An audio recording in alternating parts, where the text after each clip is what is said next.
Hey guys, I'm Hassan Koba and I'm an author and entrepreneur based in London. I wanted to share with you my favorite storytelling formula to be able to give you a great story structure, keeping people engaged and happy and turning the pages of your book or reading your About Us or listening to your pitch. Whatever it might be, storytelling makes your communication much more engaging, and I'll share with you my favorite storytelling framework. So this is the book that I wrote. Came out earlier this year. I wrote it with my co-author Ash Ali, and it did surprisingly well. We became a bestseller, and a lot of the feedback which we got was, oh, this book is a page turner.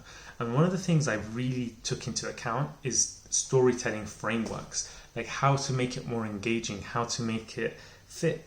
Because there's something about, if you tell someone, oh, let me teach you something, they might be like, not interested, But if you tell them, let me tell you a story, they're like, okay. So storytelling is like this weird hack. It's this primordial thing that we love to learn things through narratives, through stories. And there was something interesting that the most famous storytelling framework, the hero's journey, which was basically based on the work of Joseph Campbell, who's a theologian and like mythologist, and he studied different cultures and found the similarities between their stories and the structure of their stories. So it was an interesting study he did, I think, back in the 70s. And it was based on his work that George Lucas wrote Star Wars. And Star Wars has been a very enduring success, despite not having maybe the best dialogue or despite other things that weren't going well for it. But the storyline is just so good. And that's why it's like really tugged at the heartstrings and is so well loved by so many that it's been bought by Disney. But essentially, my favorite storytelling framework isn't Joseph Campbell's hero's journey, because it's actually really complicated and really quite specific. I like Dan Harmon's story circle, which is based largely on Joseph Campbell's work, but he's included other influences and his own ideas about storytelling.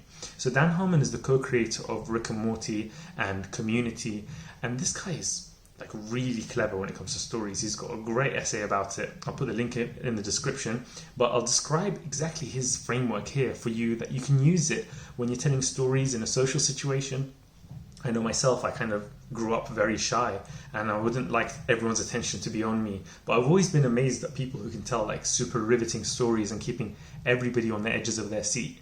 So when I studied this, that's when I was able to implement it in the book, and I'm still working on it. It's still a skill set that you work on, but it immediately made a huge difference. Whenever I get stuck writing a story now or telling something, I think, okay, how does it fit into the framework? And that's where I go. So think of it as a circle. So let's start with the framework. The circle, and it's divided vertically and horizontally, and then you also do diagonal lines across the circle, and you number them. You do 1 at the top, and then 2, and then 3, 4, 5, 6, 7, 8.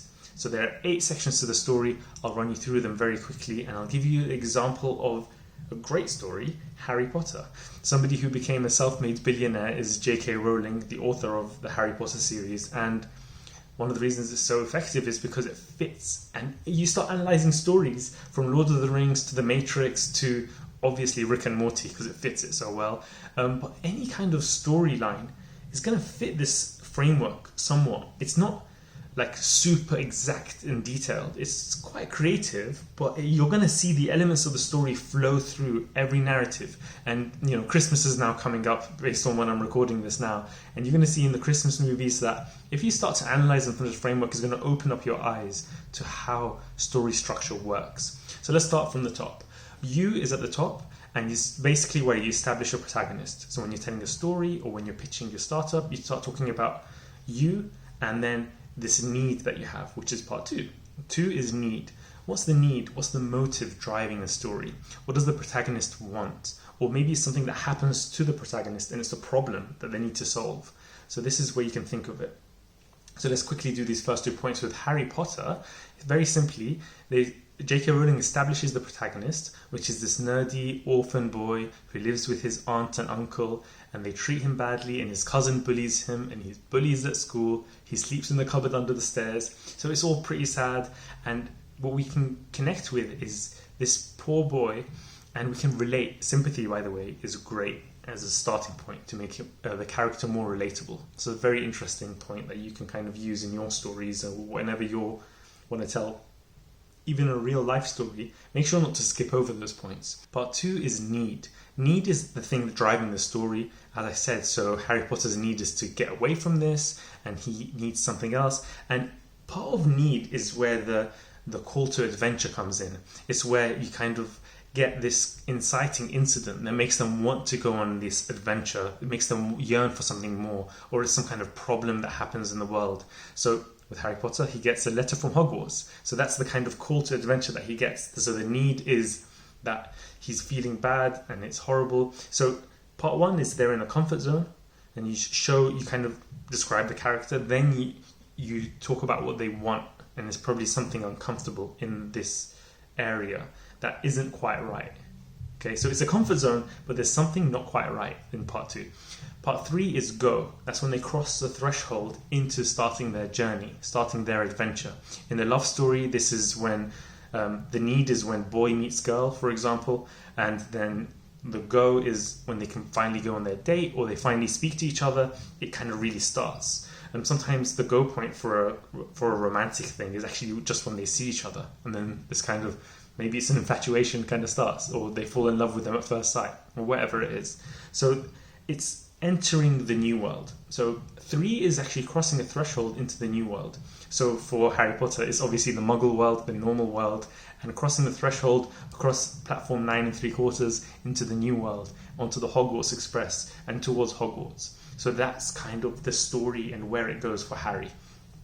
4 is search. So you have a need, and then you go, and then 4 is search. So this point in the story, so if you imagine this circle here, this point in the story is search. Search is all about adaptation. It's all about like getting used to this new world. It's where you find the friends and foes and allies and mentors and the pits that you fall into, the pitfalls. I mean, so this is the stage where you're kind of training, you're learning. In Rocky, this is where he's training. This is where the bulk of the film is. So for Harry, it's in Hogwarts, it's the normal school year, and he meets Malfoy, and he has his friends of Ron and Hermione, and Hagrid he kind of already met a little bit, but he, deepens his friendship with him. And this is what the movie poster is. So if it's a film about, let's say, like for Die Hard, for instance, and they're in a building and there are terrorists and they're all held hostage, that's it. That's 4. That's going to be the bulk of the story. It's going to be happening in that place because it's in the new world, and that's where it's happening. For example, for Frodo in Lord of the Rings, the crossing the threshold, 3 go, is when he leaves the Shire. Then his journey is part of the whole thing, and running away from all the orcs and trying to hide from them, etc. So 4 is, this is where they really adapt. This is the road of trials. 5, now we've reached the bottom of the circle. This is the midpoint. This is the find. So, you had a need and you they go and they search and then they find. Find is the point in the story where they kind of find what they were looking for. So for Harry, it's kind of acceptance. He's finally popular because at this stage is when he wins a Quidditch match and turns out to be really good. But also, this is the stage where you have a realization. This is where you find the real thing. So at 5 is where you get what you want. The protagonist gets what they want, but not quite what they need, because they can have a realization or there's a twist. And what they realize at this stage is actually somebody wants Harry dead, because in that Quidditch match, in the Philosopher's Stone, somebody controls his broom, and they think that it was Snape, and they think Snape is the bad guy. Because Harry Potter, interestingly, as a genre, is actually a mystery. So essentially, that's the point. He revels in the success of winning that Quidditch match. He's super popular, whereas before he wasn't. He was struggling with being the boy who lived, and he was so famous, and he was really struggling with all of that. But at this point is when he has that kind of like, the happy moment. So this is a relaxing part of the story. This is a break from the action. In an action movie, this is when it kind of goes into a romantic scene, for example, or a more calm scene. Or, for example, in Lion King, that's when he meets Nala, and they have "Can You Feel the Love Tonight?" In Aladdin, it's a whole new world. And so these are the points in the story where it's like a kind of a nice break. Then you have part 6, and that's when it's take. So it's find, and then you take in part 6. Part 6 is where they also pay a heavy price for what they're taking. So there's often a sacrifice, somebody dies or a mentor passes away. In Star Wars, it's Obi-Wan who dies at this stage. So it's you lose a mentor, you pay a heavy price, or you kind of have a big realization. In a romantic comedy or a romantic film, this is when they break up, and this is when they have their problems. Then you lied to me, and why weren't you honest with me? And this kind of the obstacles in their way. This is often where you have the all is lost moment. And this is where everything seems terrible for the protagonist. It looks like they're about to lose. But it's also where they take what they wanted, but they haven't yet gone home and finished their journey up. So in this circle, they haven't finished their journey up.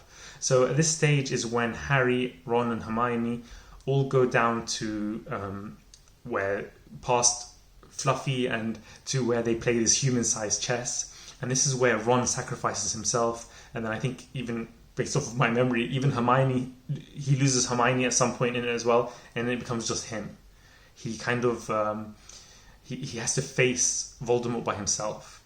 And this is also where he figures out who it is. So what he takes at this stage is also the mystery is solved. It turns out to be Professor Quirrell at this stage, who was actually harboring Voldemort the whole time. So this is an interesting point in the story. This is a very difficult point in the story. Part 7 is Return. So that's this point in the circle. And that point is essentially when he defeats Voldemort, and Voldemort kind of runs away, and I think Quirrell dies. And that's when he has the victory. It's kind of it's the return home, and that's when he can return to normality. And Gryffindor win the House Cup, and that's moves us on to the next stage, which is 8, is change. So having changed.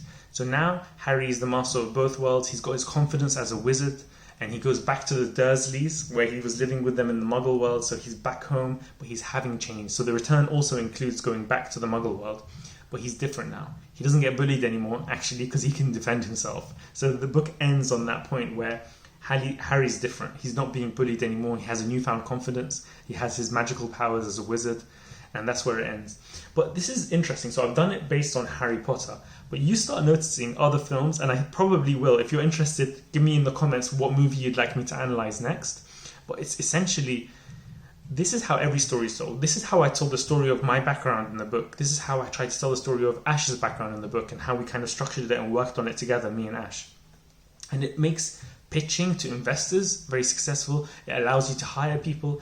Learning storytelling is one of these meta skills that will help you in all areas of your life, including business, including your career.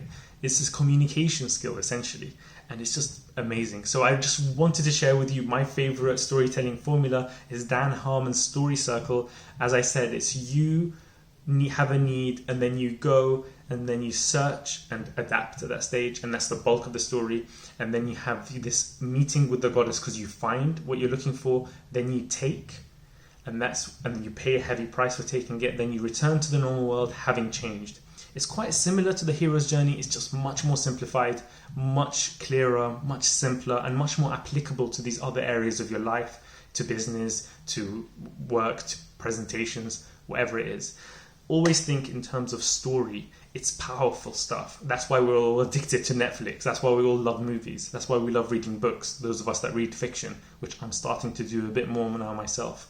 So let me know if you liked it. Hit like if you like it. Hit subscribe if you're interested in learning more about business and communication and psychology and these little hacks and techniques, and even about writing a book, because any book, even if it's a non-fiction business book like myself. So this is the paperback and this is the hardback.